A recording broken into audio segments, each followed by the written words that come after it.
Hi, everyone, and welcome to this latest webinar session hosted by yours truly, 3C Logic. My name is Guillaume, and I will be your host today.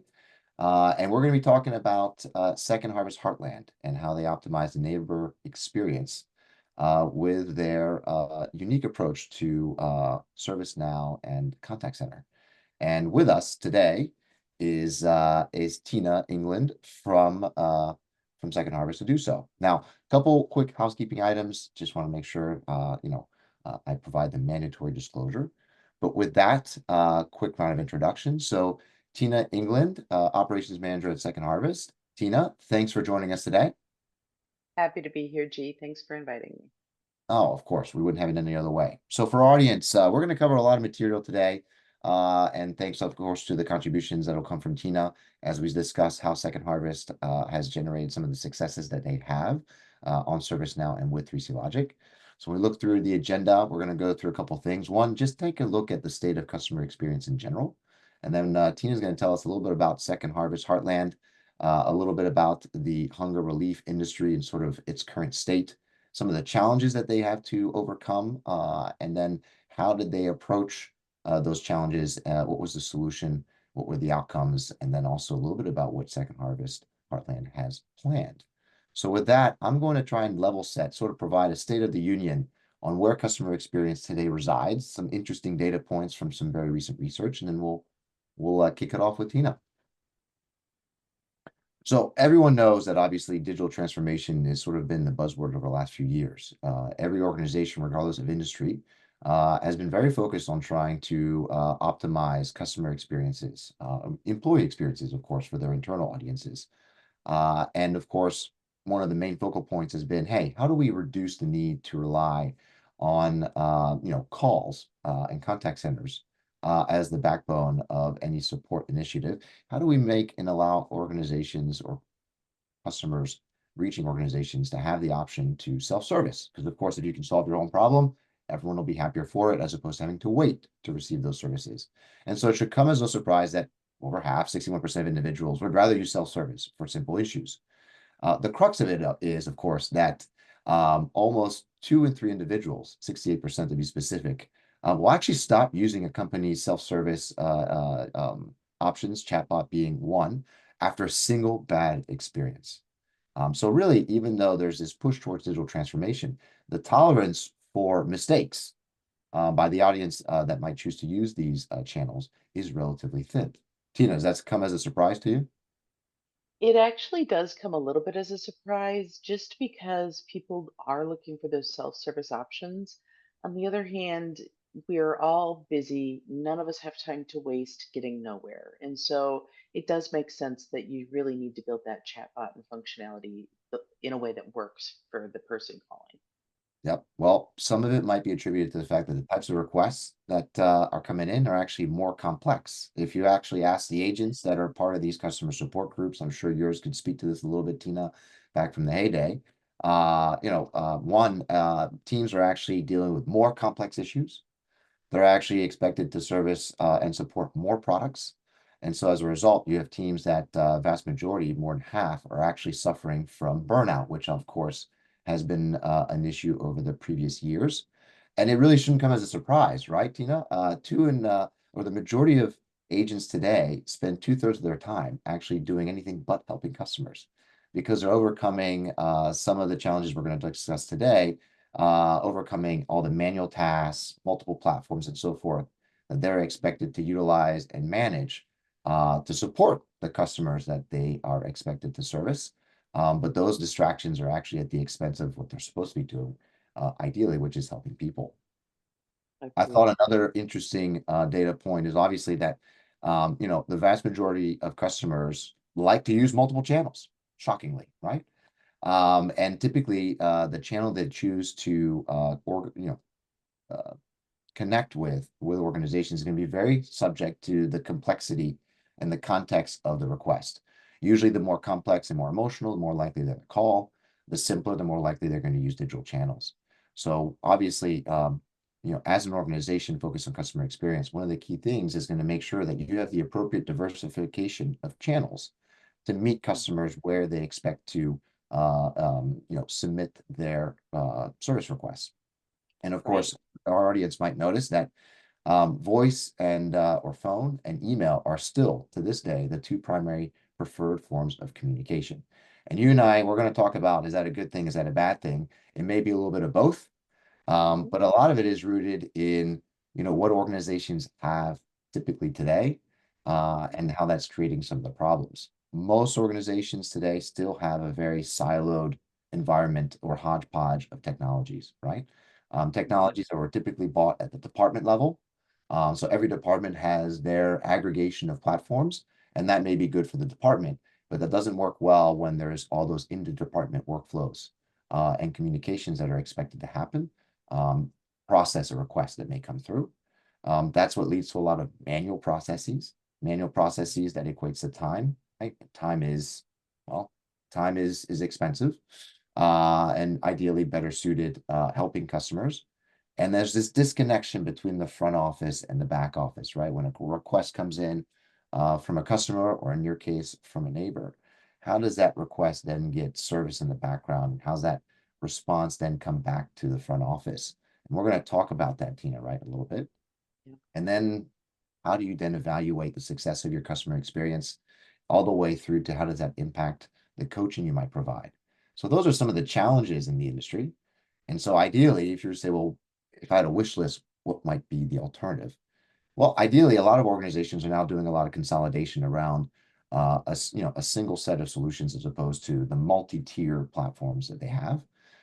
They're trying to push automation, digital transformation, create that unified system of engagement, which I know Second Harvest was successful in achieving with both 3C Logic and ServiceNow. And we'll talk about that. And Mhm. then how do you use things like artificial intelligence to optimize the visibility into the quality of those interactions between you and your neighbors, your customers? And then how does that create a feedback loop to really optimize and scale your team when it comes to onboarding, return on investment for net new employees and so forth? One of the ways that we can do that, and that's really where we're going to kick it off with Tina, is really to look at a platform like that of ServiceNow, which obviously Second Harvest Heartland has chosen to leverage.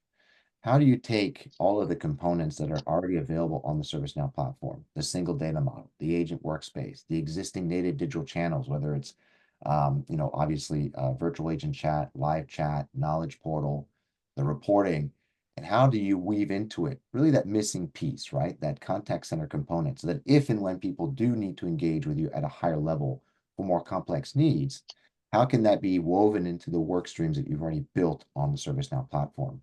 And today we're going to take a look at just not how that can be implemented, but also what are the outcomes, right? And so with Mhm. that, really, Tina, this is your show. Tina, tell us a little bit about you. Tell us a little bit about Second Harvest. For the sake of our audience, for those who may not be familiar with Second Harvest Heartland. Sure, sure. So Second Harvest Heartland is a food bank. We're the largest food bank in the upper Midwest. We are one of five in the state of Minnesota. And we are on a mission to serve our neighbors and end hunger in our community. Um, we helped provide 113 million meals. We rescued 20,000 tons of surplus food from all kinds of sources: farm, fields, grocery stores, restaurants, and turned that around and got that out to our neighbors in the form of either produce from, produce, bananas, apples, those sorts of things available in the grocery stores that would then go to the food shelves. And we also have a prepared meal program. So it's really exciting the different ways we can get this food into community. We're basically a warehousing and distribution center. We support local community food shelves, food pantries, meal programs, those sorts of things. And we supported um, over 1,000 different local programs in our service area here in Minnesota. Wow, those are impressive numbers. And thank you, Tina, for what you and Second Harvest Heartland bring to the community. I'm sure, there are tens of thousands of individuals that really welcome the type of services and support that you guys give. And so with that, Mhm. I'm kind of curious. Let's broaden it out a little bit, though. tell us a little bit about sort of the state of the hunger relief industry as a whole, because I'm sure that there are some challenges there that you can speak to that also are challenges that Second Harvest Heartland has to overcome as well. Absolutely, absolutely. So we've got a few things called out here on the slide. Our goal in Minnesota is to reduce hunger by half by 2030. We have a very defined moonshot goal, and we're working really hard to get there. And it takes more than just putting more pounds of food in community, right? So we're working on actively addressing with other community partners the root causes of hunger, things like what causes poverty, what are the policies that are getting in the way of people accessing assistance or working themselves out of poverty? What kind of education needs are there in community, and how can we help people tap into them more effectively? Here we are working on making sure that people understand continued hunger is a policy choice. There are changes that can be made to reduce these issues. Um, as a food relief organization, as a nonprofit, right, we are constrained by funding. We get money from multiple different sources, individual donors. Um, we have a state grant to help us do our SNAP outreach work. We get money from the USDA to help support different parts of the programming, different purchasing of commodity foods and things. But like every business, we have to work on a budget. And so we are all struggling with more demand and funding that does have limitations, right? Some of us are doing really well with fundraising, some organizations are struggling. There's always an ebb and flow to that cycle as well. And so making sure we are the best stewards of those resources and doing the most we can, getting the most bang for our buck, if you will, is really important in the work that we do.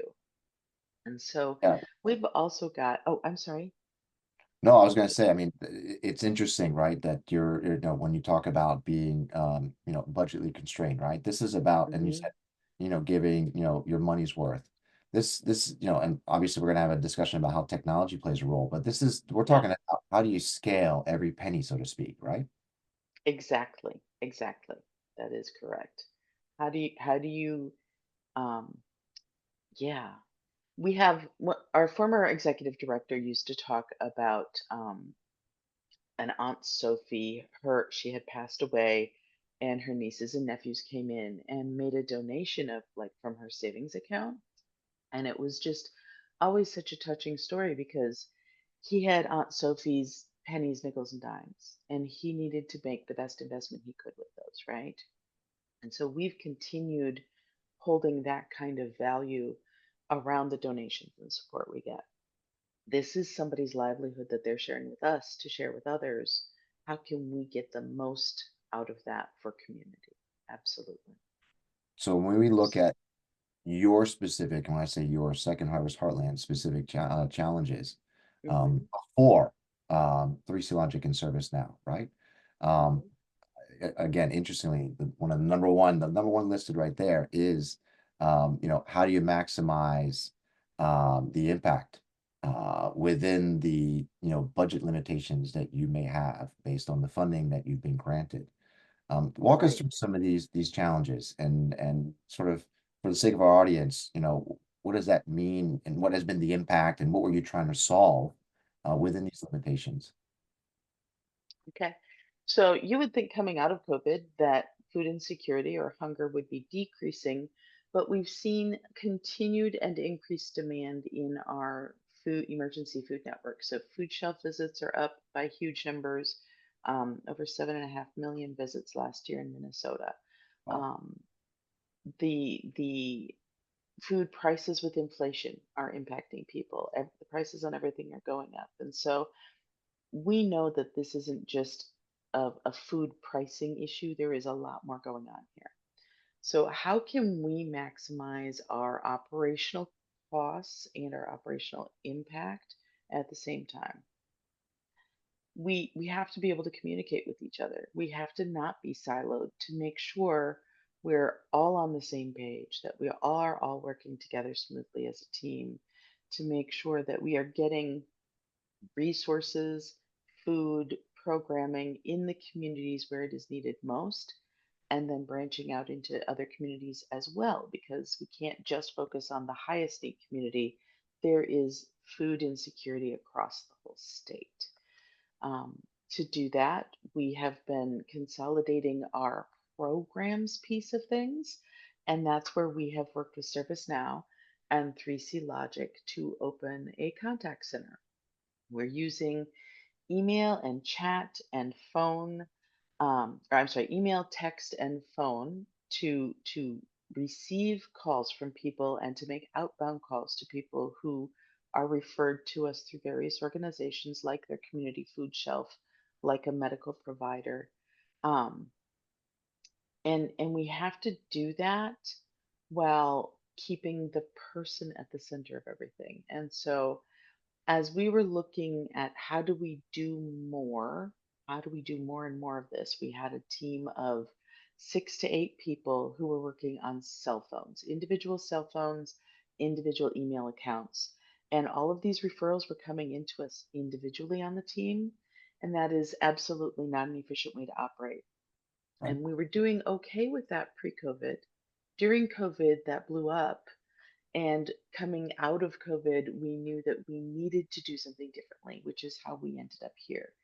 We had incredibly high call volumes, but no way to track them. I cannot tell you how many calls we had because they came to our cell phones, and we had no access to how many calls did I get on my call log, how many calls did the other 6 people get on their call logs. It was just crazy because we knew we were super busy, but none of us had the time or the access to be able to track. I had 1,300 phone calls last month. We had no idea. Um, so keeping the focus on what can we do, we know how to help our neighbor. We know how to find resources in community. We know how to connect people to SNAP, the Supplemental Nutrition Assistance Program. We know how to sign people up for the Commodity Senior Food Box Program. So how can we reach more people? Well, that's where 3C Logic and ServiceNow come in. All of our programs were siloed. We all had different places to track information, or we were all using spreadsheets in addition to something or instead of something. And anytime we had to communicate, if I had a SNAP case, a person on a SNAP case that would qualify for that senior box program, it was an Excel spreadsheet or it was an email individual one off. Hey, Mary Jane needs to sign up for CSFP. That's so old school, old business. When your numbers grow, that doesn't work at all. Yeah, yeah. And if I recall, Tina, there was a backlog, right? In terms of how long Yes. you service people. Can you walk us through that a little bit? So we got to the point where we had kind of pulled everything into an Outlook email account. So all of our voicemails went to Outlook email, all of our emails individually funneled into there, and we had a massive backlog. We had almost a 5-month wait at our longest point. We had over 500 people waiting to sign up for the commodity food box program. And when you're sitting on a waiting list, waiting for somebody to call you back, that is not helping you find food. That is not resolving your food insecurity. That is creating more anxiety, more stress in your life. This was absolutely unacceptable. Just absolutely unacceptable. And so we knew we had to make some changes. For a And I long love, time, oh, go go ahead. ahead. Sorry. Oh, I was going to say, for a long time, I'd been challenging the whole siloed approach to things. And so for me, part of the solution here was trying to get a common space for all of us to work that wasn't an Excel spreadsheet. Yep. And I love how that last point, the goal is we want to help more neighbors not get lost in the technology that we're going to use or that we choose to use with that goal Right. in mind, right?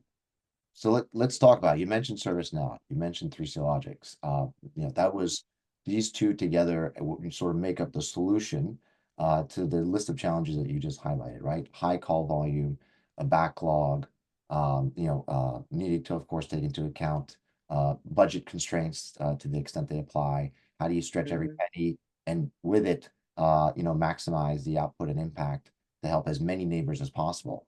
Walk me through, starting first and foremost, you chose ServiceNow's what public sector digital services (PSDS) as sort of Yes. a unified platform, right? Walk us through a little bit what that was and how you started there. Sure, sure. So ServiceNow started out with IT, right? And branched off into HR and some different pieces, but they've been doing customer service or CSM for a while now. Right, Along with that, they have developed this public sector digital services model. And this is because not every business provides a sales service. We provide services and support. And so we didn't need a sales program. We didn't need to track that. We needed to track more, what are people needing? How are we supporting them? What programs are we connecting them to? There's no warranty, right? We want to do some follow ups. We want to make sure people are taken care of, but there isn't additional service plans and that sort of thing. And that's where public sector digital services comes in. It's geared more towards a government or nonprofit type of work. gotcha. And then, of course, once you had created that foundational workflow work stream, moved out of Excel, got out of the inbox, and started working off of ServiceNow cases to help with the management of the different requests that obviously Second Harvest has to process. Mhm. The next step was layering on top of that, and you chose 3C Logic. Love to for you to express a little bit about why, but you chose 3C Logic to sort of round out the contact center component because, as you mentioned, people were calling, which of course people still call, right, Tina? Yes. Yes. Yeah. In July, we had over 2,200 phone calls in a month, which is just astounding to us. Right, Our first month, we had over 1,800 phone calls. That was where we expected about 6 months in. right, And so our call volume is still just blowing us out of the water. We still are super happy to talk to people, but we're also want to make sure that we're talking to everybody and not right, just having folks leave voicemail. So one of my criteria was I didn't want to have that constant swivel chair. I'm sitting here turning in my chair, but I didn't want people to be here's the information about the person, and then over here on this other screen is here's the information about the program, and over here is information about how we're going to mail them information or email them information. I didn't want three or four different windows open for one interaction with a neighbor. And right, so ServiceNow had many of these features. And the key thing that I love about 3C Logic is it really integrates and is built into ServiceNow. It's not we're going to lay this on and have to band aid things. We don't need a separate API to make all of these things talk to each other. right. We can just have our call window open on our single screen with our client information, with our case information. We can send an email, a text message from right in there, all in one screen, one pane of glass. And that was really important to me. Right, and so what we're talking about there is really creating that single platform, right? Even though it's the Correct. aggregation of what ServiceNow does best and what 3C Logic does best, ultimately, to Yes. Second Harvest, it's one single technology stack, right? For you as an administrator, right? You can Yep. administer your call flows, you can administer your reporting and analytics, all that is associated to the events that are happening in the background, which is the case management within ServiceNow. And to Yep. your agents, it's one seamless experience, right? They're not switching between systems.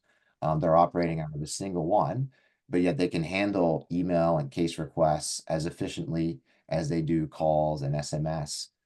It's all one omni-channel experience, right? Exactly. Exactly. It's been a wonderful experience. We're still, you start out with an MVP, a minimum viable product. And so we're still developing into what I know we can do.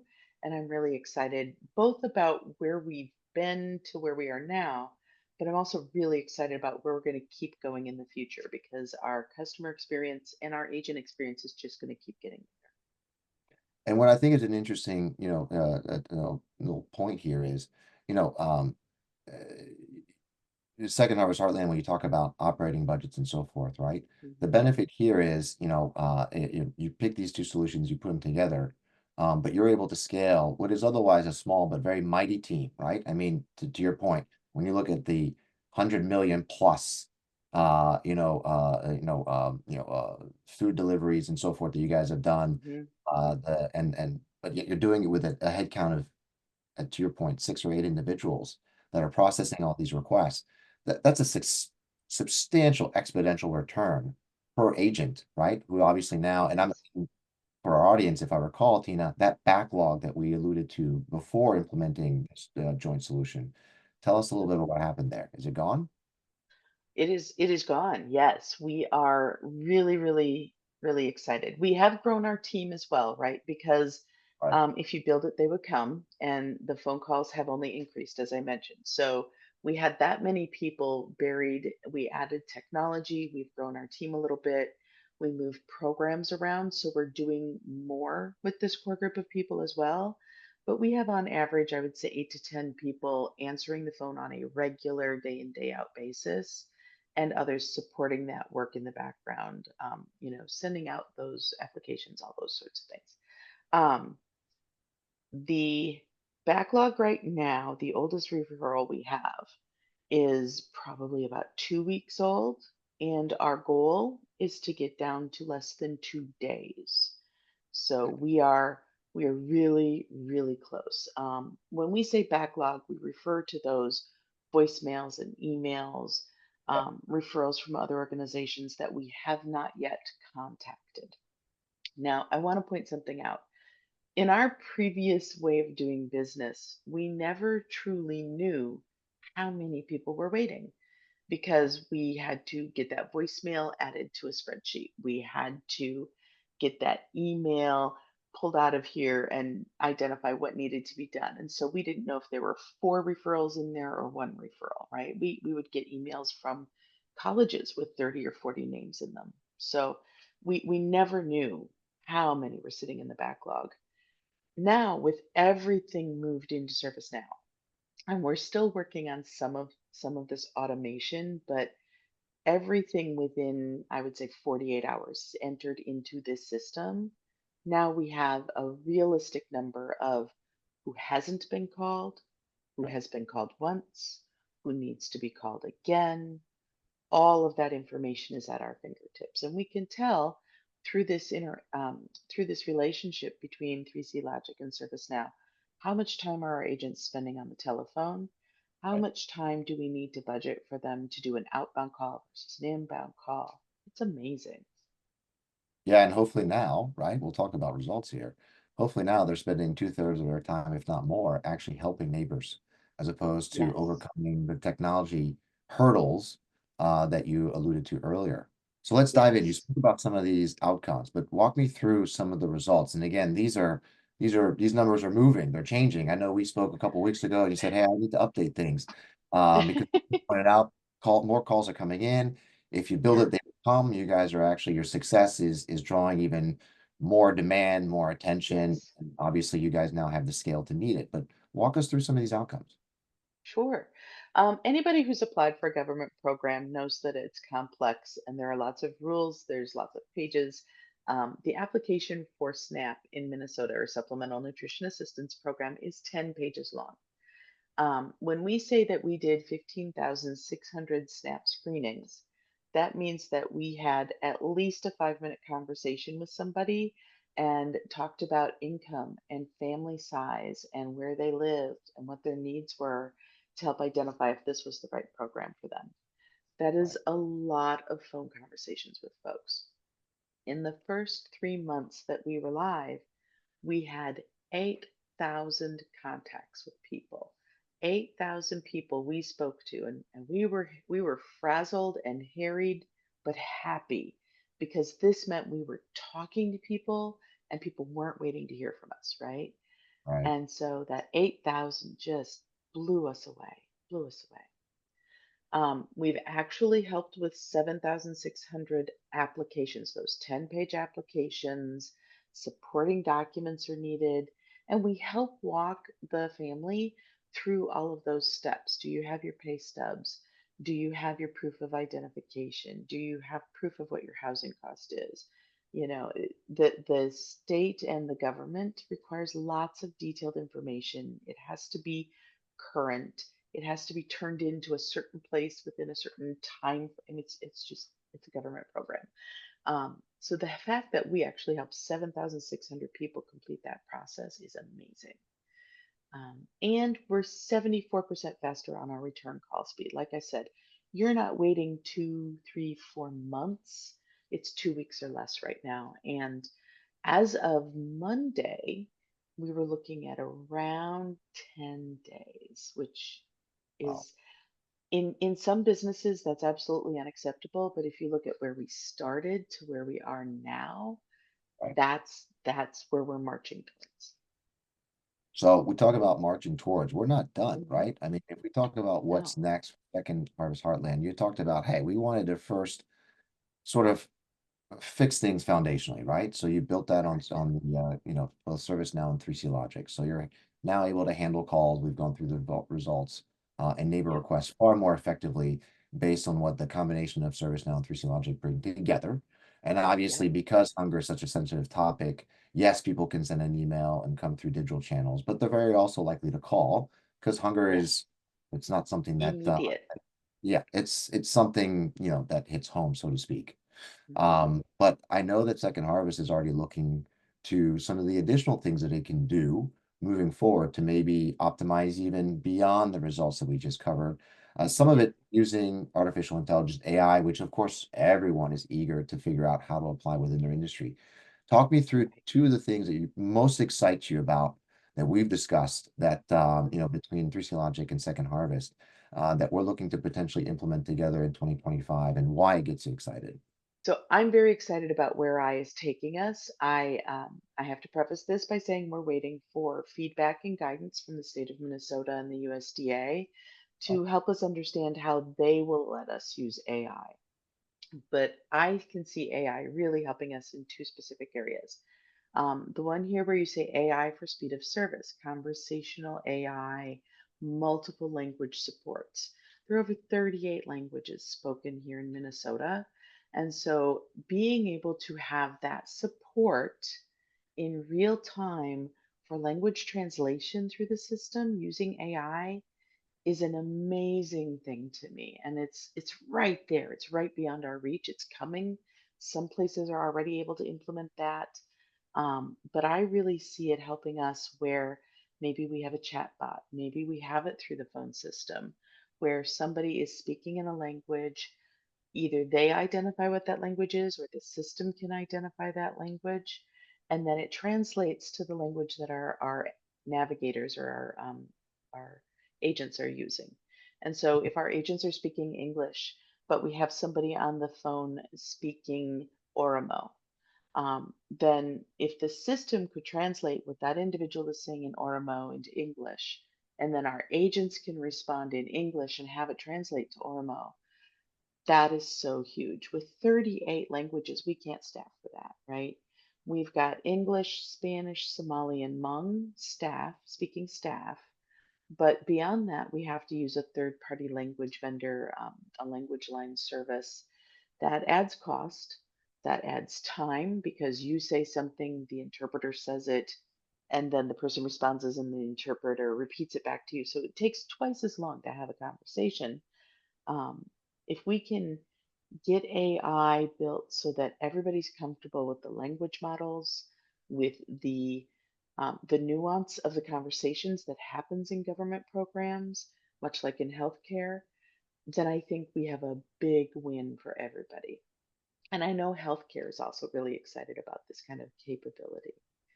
I can also see AI really helping us identify ways to improve our work and our service. We're working in the forest every day, and we don't always see the easy wins, the ways to make things simpler or more streamlined. As much as we tried when we built our new system with ServiceNow and 3C Logic, we know we brought in bad habits from the old system. We know we brought in things that just don't always make sense. um, I can really see AI helping us objectively identify and streamline our workflows, our processes, um, implementing communication tools in a more effective way. If we could, in the process of having this conversation with a neighbor, have AI in the background going, oh, they're in Hennepin County. Okay, here's a resource list that we can email out and have it already in the background starting to write that email, confirm attachments, identify the language so the materials are in the right language. That would be a huge time saver for us. And I'm really excited about where that can go. Yep, I would agree with you. There's a lot, and some of these components are available already, today, whether it's conversational AI for Yeah, self-service use cases, so that not every call has to go to an agent, but you can start processing a request that may be coming in from a neighbor. And to your point, speech analytics, whether it's the yeah, call transcription, the sentiment analysis, and all of the rich, coaching insights that you can have for your agents. And then how does that then feed back into ServiceNow and potentially optimize your workflows, your case management, and so forth. So I agree with you. exactly. Everyone's excited about AI. And again, a lot of these things are already available in one fashion or another. And I would expect in the coming, just the next year into 2025, those innovations, specifically those that I know 3C Logic is collaborating together with ServiceNow.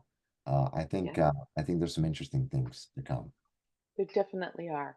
And we are, my first what's next is really getting more of our teams into systems where we can share data and information. And so I'm watching the AI piece. I'm waiting for that guidance to come down. I'm talking to my IT folks to see where they're at on that spectrum of comfort. But my immediate thing is how can we get more folks onto the same system? Or how can we get more folks in alignment in the systems that they have within the organization so that we're sharing the same data? We don't need four different client information records on different teams. We need one centralized record for that neighbor that we're trying to help. And we need to tie all of our programs and services to that neighbor, not, oh, the neighbor's over here. Oh, the neighbor. Oh, oh. We don't need to popcorn around like that. We need to be much more efficient with how we're doing this. Well, Tina, it has been and it remains a privilege for 3C Logic to be working and have the opportunity to share in the impact that Second Harvest is obviously taking the initiative and leading in.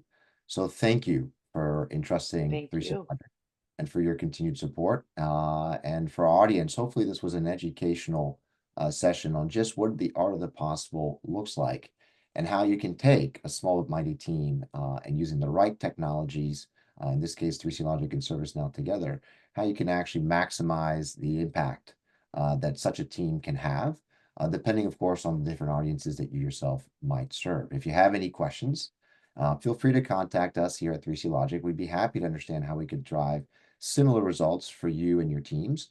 You can reach us at info@3clogic.com. That's info@3clogic.com. Once again, my name is Guillaume, and on behalf of 3C Logic, thank you again, Tina, for sharing your story and your time. And to our audience, thank you for joining us, and stay tuned for future sessions to come.